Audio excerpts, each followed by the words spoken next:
Thanks, Fiona, for coming and talking to us today. That's okay.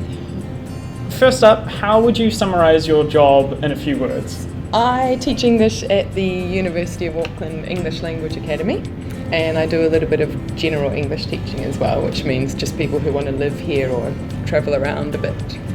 Now, I was reading about how you first got involved with Japanese. Would you mind telling us a bit about that?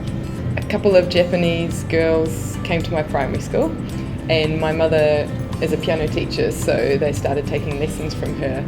And while one was having a lesson, I was asked to play with the other one, and we used to play marbles because to begin with they didn't speak any English at all.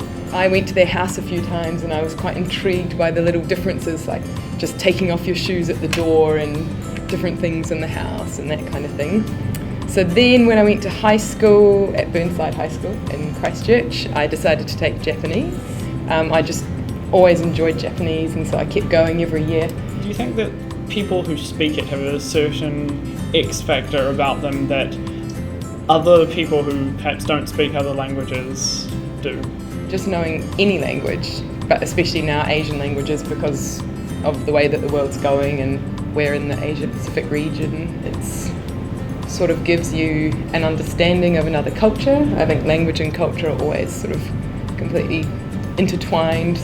Even if we don't become totally fluent in another language, if we've even tried to learn the language, then when we interact with people from other countries, we understand if their English is not perfect or that kind of thing. So you're in a lift for 2 minutes with a parent and their student.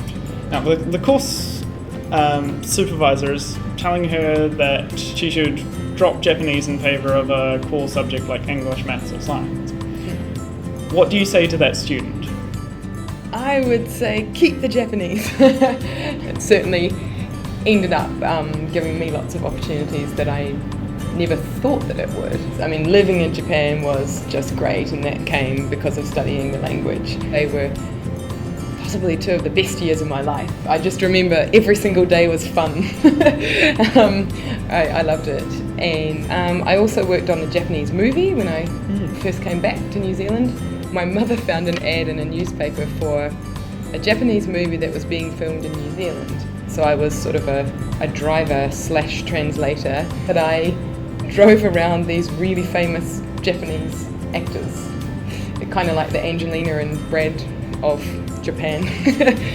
I worked in a mushroom factory before I went over to do the teaching during uni, during the 3-month summer holidays at the top of a mountain in Gunma. Most of the really great, really fun things I've done have all would sort of connect back to studying Japanese, I think.